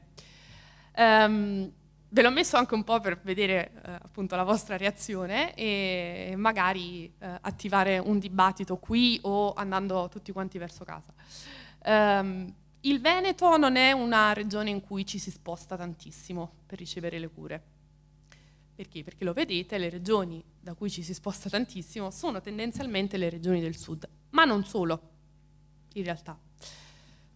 Forse sono troppo piccolini, Molise, Basilicata, Calabria, ma poi c'è la Valle d'Aosta. Ecco, la Valle d'Aosta ce la possiamo spiegare col fatto che è una regione molto piccola, quindi è probabile, è ovvio, uno dovrebbe avere i dati precisi sul perché la persona si sta spostando, però è immaginabile che forse dalla Valle d'Aosta ci si sposti verso le regioni vicine, quindi non si affronti un lunghissimo viaggio, magari si vada a Torino, per ricevere delle cure che nella regione, essendo così piccola, non sono offerte.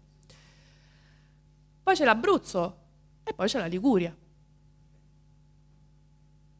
Poi c'è la provincia autonoma di Trento, però di nuovo qui è un territorio molto piccolo ovviamente, quindi vale lo stesso ragionamento che per la Valle d'Aosta. Poi ci sono le Marche, c'è l'Umbria che si collocano al di sopra della media nazionale.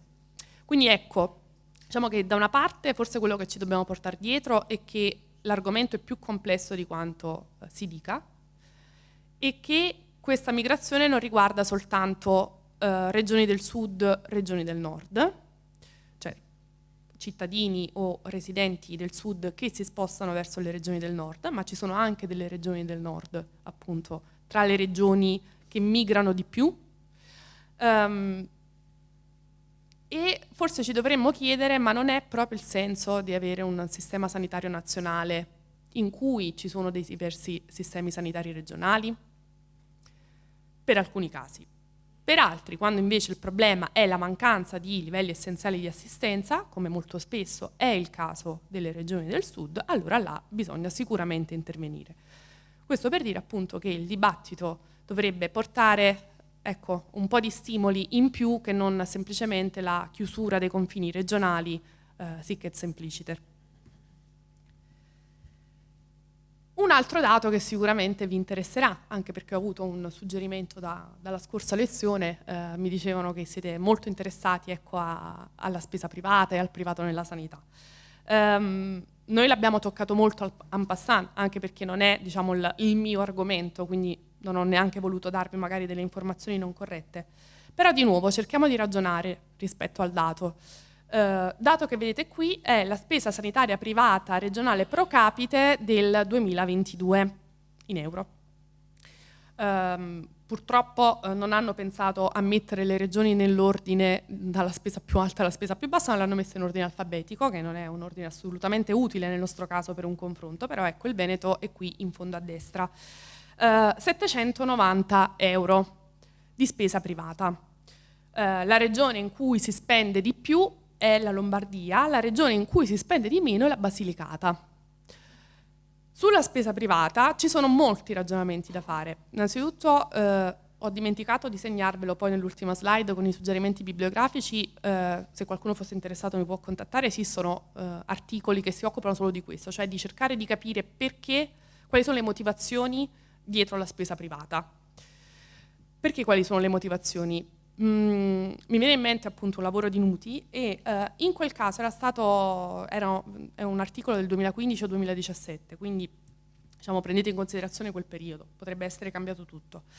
L'articolo diceva che intervistando le persone rispetto al motivo per cui avevano sostenuto o non sostenuto una spesa privata, le motivazioni tra regioni del nord e del sud, utilizziamo di nuovo questa dicotomia semplice, ma è per far capire che le motivazioni possono essere davvero molto diverse.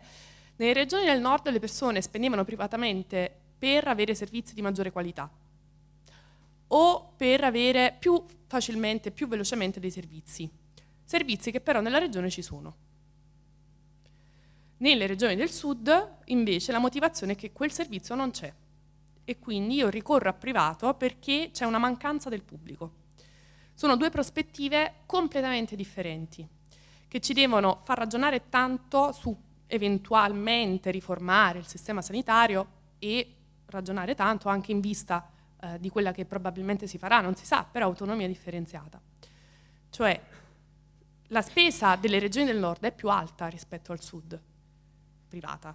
Ma perché? Perché tendenzialmente le persone possono, acquistare dei servizi di qualità più elevata. Mentre nelle regioni del sud la spesa privata è molto bassa, perché le persone fanno molto più ricorso al pubblico, non hanno le risorse necessarie, e chi ha le risorse deve andare a coprire delle lacune del pubblico. Quindi ecco, questo era per darvi un altro punto di vista un po' differente rispetto alla spesa privata. Tiriamo un po' le fila, e scusatemi se sono andata oggettivamente lunghissima, ma ci sarebbe veramente tanto da dire. Tiriamo un po' le fila per dire che abbiamo qui insieme cercato di guardare un po' a come funziona il sistema sanitario del Veneto, guardandolo da 3 prospettive differenti, quindi una sorta di riassunto degli ultimi 20-30 minuti. Guardandolo da una prospettiva macro, meso e micro. La prospettiva macro guardava al numero e alla distribuzione delle strutture. Perché? Perché l'esigenza di cura ha subito bisogno di una risposta. E quindi abbiamo ragionato su quanto possiamo considerare accessibili le strutture in Veneto, quindi quante ce ne sono e come sono posizionate nella regione, e quindi già forse qualche indizio sull'idea di salute che viene promosso dalla regione. Il livello meso guarda cosa fanno queste strutture, quindi quali sono le risorse di queste strutture in termini di personale, abbiamo visto noi.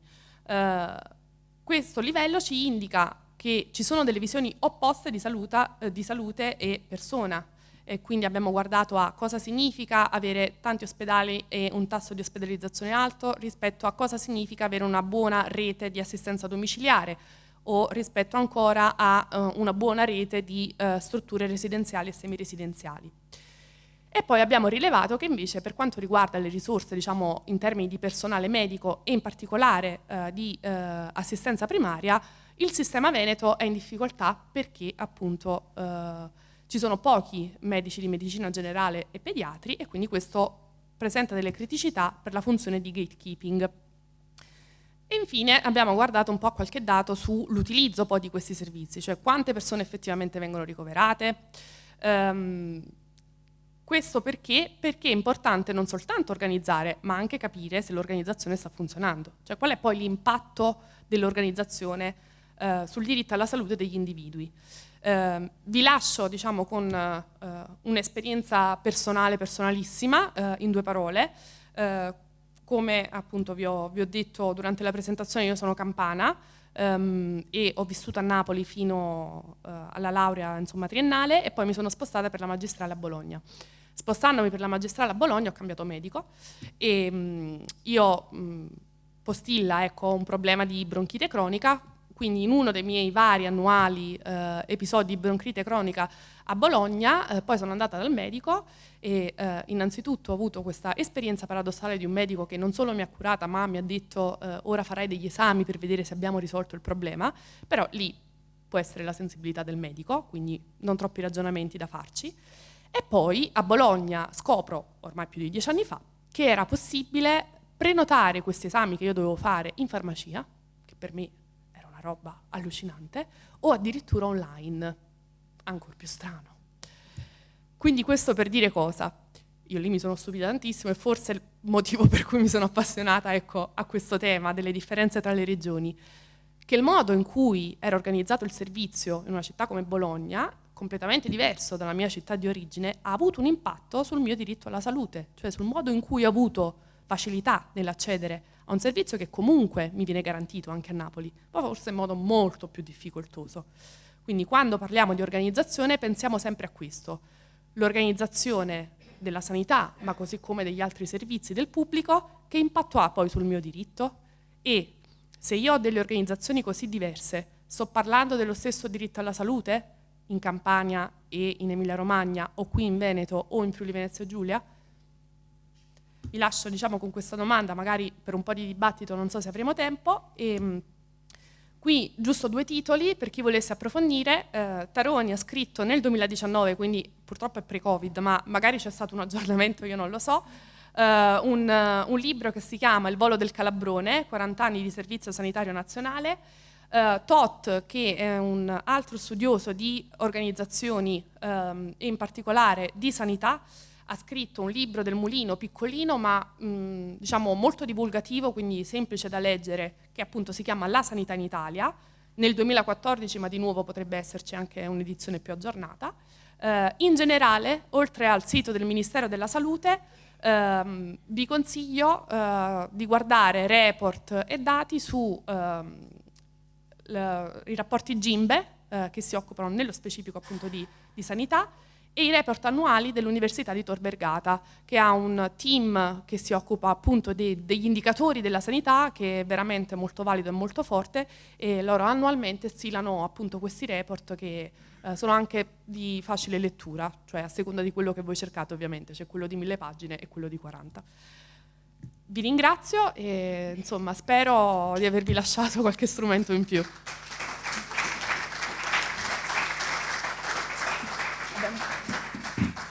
E mi dispiace però di non aver lasciato tempo per la discussione, però... Sì, bisognerebbe ci fosse una domanda di 1 minuto e una risposta di 1 minuto. Se c'è qualcuno che vuole fare una domanda di 1 minuto, ecco, Nello.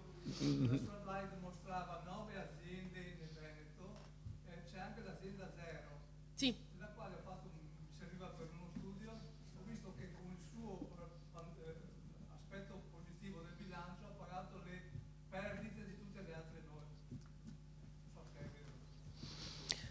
Non lo so, però magari lo possiamo guardare. No, ma questo...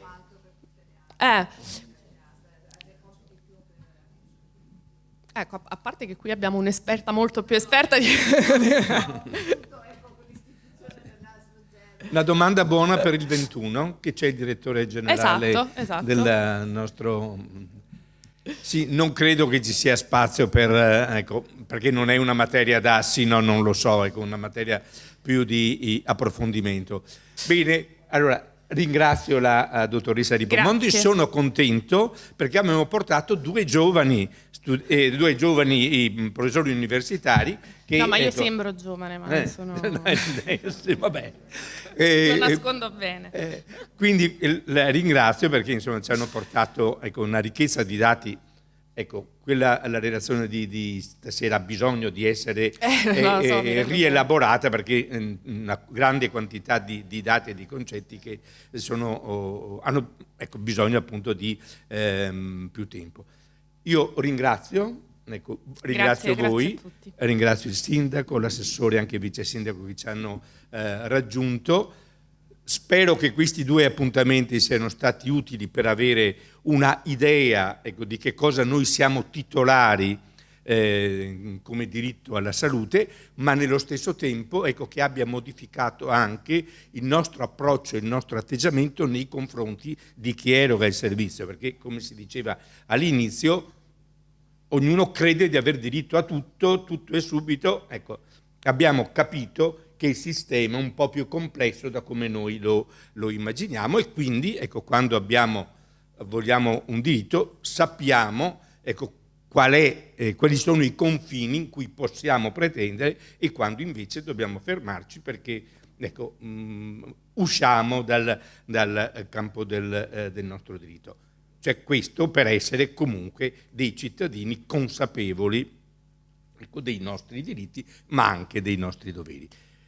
Io vi ringrazio, vi do appuntamento allora il 21 febbraio alle 20:45, non in questa sala ma in quella vicina alla sala Palladio, perché qui mi pare che iniziano ancora anche qui soggetta a lavori, forse, ma in caso di incertezza abbiamo preferito andare più sicuro. Ricordo allora che ci saranno 2 consiglieri regionali di 2 posizioni politiche diverse, Francesca Zottis del PD, Luca Spavanetto, anche nostro concittadino Fratelli d'Italia, speriamo l'assessore regionale alla sanità, comunque avremo il direttore generale della nostra ASL o USL, ecco anche qua abbiamo che l'imbarazzo della scelta, ma certamente ecco, possiamo approfondire come concretamente ecco, noi viviamo il nostro diritto alla salute. Quindi appuntamento e grazie per la vostra presenza.